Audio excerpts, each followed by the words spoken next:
This video, I guess, is going to be a bit more fun. Dark sense of humor. I'm just going to openly admit it's going to be a dark sense of humor video. In this church, there is an angel called Macaroni. That's not his real name, but that's what I'm calling him. Macaroni. He's a white Indian. And his name is Macaroni, because I named him Macaroni. So, when I was out there in the desert, the wives, they do all these rituals. You drink LSD blood, you eat babies, and just disgusting shit. Cannibalism, you know. And I'm out there in the desert doing the rituals. And they tell me I have to meet Macaroni and then become Macaroni. So they put me under. You get to meet the devil, but you do this. Have you ever seen those Mother Horse Eyes things where they talk about the flesh portals? Those flesh portals are only seen when you're on the LSD. And they do an entire ritual. It's a cannibalistic ritual. And you go down there, you're standing in blood, which looks like a giant stomach, and then a sphincter opens and you go into hell. It looks a lot like Doom, I guess, if Doom was fleshy. Maybe it's like being inside Jabu Jabu's belly. I don't know. It's an LSD trip. Okay? So this is LSD tripping to meet Macaroni. So, I meet Macaroni, and remember, I just said I met the devil first. The devil looks like Lord Pan. He's got a giant cock. He's like the eternal gooner, or edger, because he can't actually jack off, and he's miserable. He's got black eyes and horns and the lower body of a satyr. And he hates all women because they cursed him to never be able to jack off, so he just wants to have sex with everything all the time because he doesn't have any goddamn self-control. Which is kind of an entire thing with this church when I think about it, which is, I guess, how you know they worship the devil.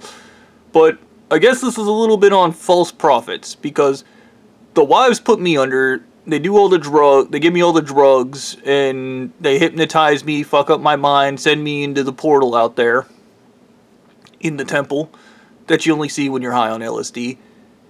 And then I meet Macaroni, and I don't see him. The wives are confused. They're like, Bobby, basically, well, not Bobby, because they're calling me Macaroni, and I don't see him. I meet the Pan guy, the devil, again, and he's just smiling at me. The other thing was, like, there was this other demon there, like a demonic guy. Like, you know, they talk about the 7 princes of hell. I think he's one of those guys. But he also is an angel from this religion. And Macaroni asked me about Mother Teresa. What do I know about Mother Teresa? And then he alludes that Mother Teresa was a devil worshiper. And I was like, what? But I didn't give a shit because I was talking to the devil. And the wives believe that this Macaroni guy was separate from the fucking devil as I'm talking to this guy. So he takes me back in time to see his whitewashed history, and it's all ego because it's ego inflation. So the whitewashed history of America with this made-up world, with made-up towns, made-up people, made-up fantasy, swords with, dude, the Iron Age and Steel Age without there ever being a Copper or fucking Bronze Age or any proper development. Dude, none of it makes any sense. So I'm just like, so are you gonna like stop like lying to me there, Macaroni? And then the Pan guy stops and he's like, what? And I was like, are you gonna stop lying to me there, Pan? And then the wives are like telling me he's not Pan, don't call him Pan. And I was like, he's fucking Pan, I can fucking see him. I was like, are you guys being fucking real right now? I was like, he's the fucking devil, I can see him right now. I was like, he's not no fucking white Indian. I was like, are you idiots? There's no fucking... And then Pan stops and he's... You can see me? And I was... Of course I can see you. I didn't know I was high on drugs, by the way. I guess even my delusions are shocked when I can see them when I'm high on drugs. Anyways, Lord Macaroni Pan gets pissed. And then the wives are trying to send me back in history to learn the true history, which is the fake history brought up by the Pan devil who's Macaroni. I know this sounds convoluted and stupid, but it's an LSD trip, so... And then we go back to Mexico, middle of America, where the portal they use out there, I don't know if I should just use the name for it, or if I should just, like, I don't think anybody knows the name for it, really. I don't know. whatever it is, the portal is in Mexico because the Earth turns on its axis, and the portal doesn't actually just stay in place; it actually moves upward. So it was in Mexico when the Aztecs were there.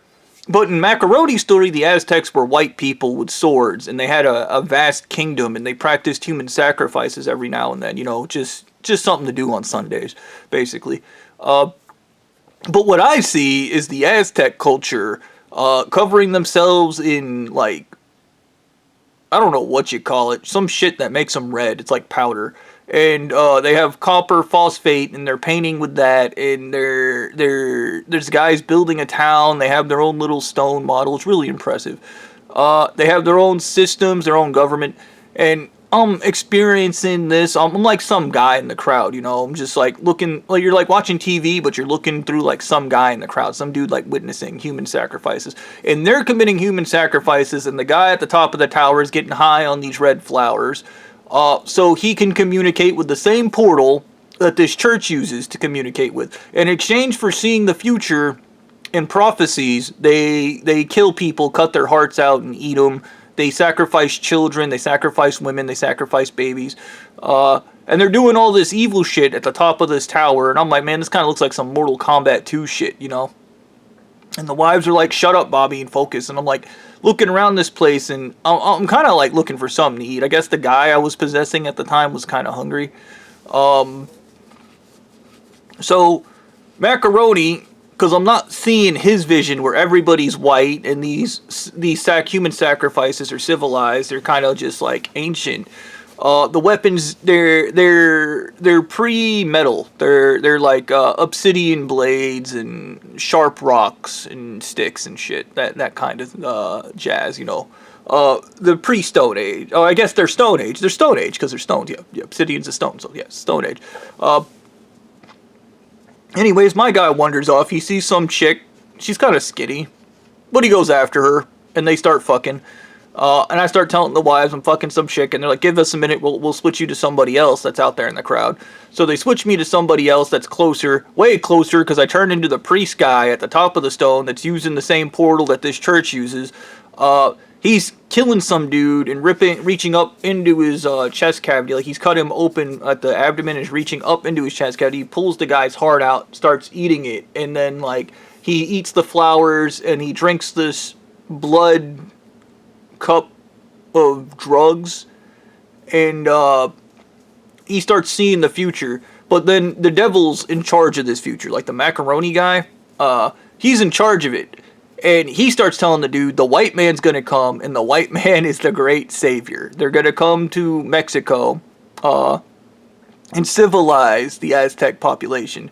Q Cortez, who came in and slaughtered them. Okay, and basically what was going on here is there was a injunction going on in the society where the religious people of the Aztec time, there was a, I guess, secular culture coming up. I guess that's what you would call it. And most of the people became secular. So the priest guy at the top that was like getting the prophecies from Pan Macaroni, Devil Macaroni, the devil started getting pissed because he was losing worshippers. And apparently the way he gets his power is by people believing in him.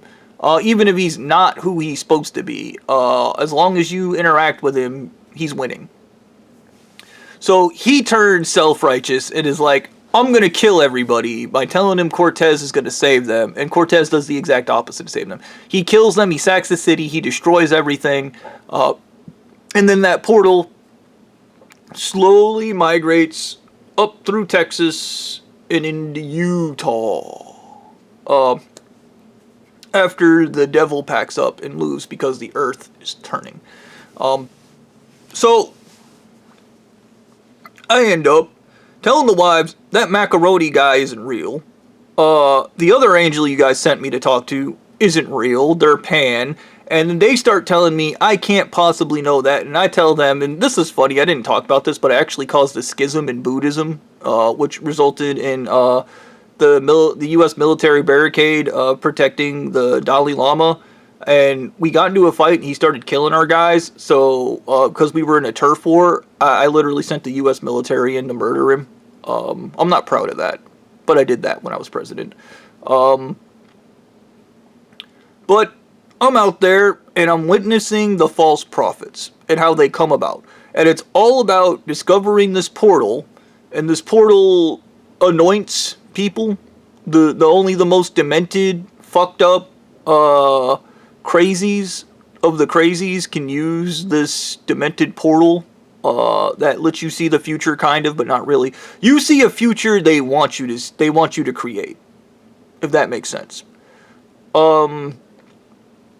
So good old Macaroni gets pissed at me, Pan Macaroni. He gets pissed at me because instead of telling the wives the story they want to hear, which is the story of the success of the white man and the development of white culture and how America's always been white, I tell them the truth. Because I went into that portal seeking the truth. And because they made me the god Vajrapani, who is a Buddhist god who has the power of obscuration, I could see him because I had the power of obscuration. Yeah, isn't that some shit? Because they made me believe I was a god in this universe where believing actually affects things and it alters the outcomes of things. I believed I had the power of obscuration, so therefore I had the power of obscuration. Yeah. So that Macaroni guy gets pissed, and then the wives send me to communicate with him several times over. Now, Jasmine is like the oldest wife out there. She's like 85 or something like that, or 90, I don't know. But when I saw her, she looked like a really chubby 23-year-old. She looked like a cute, chubby 23-year-old. A Latina. Like the olive gold skin and gold hair. That's how I saw her. Because I was hypnotized into seeing her like that. Now in my vision, I see myself plowing a really old woman. Yeah. Data check with LSD, hypnosis powers, and you'll never have to have an ugly wife. Yeah. So, the Macaroni guy, fucking basically takes me on a series of other drug trips. And I'm just like, Pan is funny as shit, because I can see him, and I'm treating it like a joke. Similar to the whole spooky figures with Stu. The entire time I'm tripping, I'm just staring at him smiling, and he's like, stop it. Stop doing that. Stop seeing me! And he'd get really pissed. And then the wives would have to, like, take me out of the thing, because I'd start screaming and throwing tantrums. I mean, it wasn't any fair, though, because I'd get possessed by him when I was out there, and I would do really fucked up shit, and, like, I remember eating one of the 40 wives I had sex with. I made her eat shit, because the Pan guy had like possessed me, and that kept happening out there. I kept getting possessed by Pan, and then I would do really fucked up shit. And it's literally like being locked in the back of your mind while the other guy is just doing things, and the only thing you can do is watch. And he'd all smile and be angry at me because I could see him, and I kept telling the wives, Macaroni dude isn't real. And, yeah, there's that. And then there was when I came up with the solution for saving, the desert area of America with beavers. That happened because the wives sent me back in time to be like Daniel Boone or somebody like that. Some historical figure who was like a pedophile that raped and murdered kids. And he ends up murdering his wife. The guy that I was. And basically I get to see America before, like, it was settled. It's kind of like the frontiers days, and, you know, my brain has a big plethora of information that's kind of guiding these visions. The issue with everybody else is they don't really have, like, real American history. They have, like, made-up church history, so they believe the lies that are projected by the devil. My brain and all the history shit I watch creates a perfect environment of what America theoretically would have looked like. Complete projection with how beavers would be integrated into the society, resulting in most of America being a marshland. Yeah. And that's why there's peat bogs and shit out in, like, Utah and, like, Arizona. There's peat bogs out there because there used to be marshlands out there from beavers. Yeah, they kept damming up water that was flowing down from the glaciers in Canada. And the entire landscape basically pooled with lakes, large lakes, and they were controlled by beavers. And the Indian people, the Native Americans that lived in those areas, were like gods. They were like gods to the beavers. Yeah. The the beavers were like gods to them because the Native Americans recognized the humble beaver created environments, created water, created life everywhere it went. So they kind of respected the beaver. They respected the beaver a whole lot. Yeah, they loved the water keepers. But then white man came through and wanted to make funny hats out of them, so they did what white people do. And it was all like British dudes in red coats mostly, though. It wasn't like Americans were just dicks. Like the Daniel Boone guy he's kind of like Daniel Boone. That guy was a real dick. He was a real fucking like sociopathic beaver skull bashing lunatic. There was an entire thing. He ran into these native people that were trying to protect a native pond that was governed by a beaver. He literally smashed the beaver's head in front of him, and then like broke a dam down and lit it on fire, and all the water left the land, and they were like, "Oh, we kill the beavers, we drain the land, we build our houses on it because this is God's land, and God wanted us to build our houses here. That's why we drain the water." Well, once you get rid of the water, there's no irrigation for farming. There's nothing there. And that's what started happening. There was famines. There were famines that started coming up because they got rid of the beavers. So I'm down there with my history lesson, high on drugs, and that goddamn macaroni guy keeps appearing to Daniel Boone in his cabin. He keeps appearing, and he's like, "Oh man, it's me, the not devil macaroni," and he tells that guy to murder his wife because his wife becomes secular.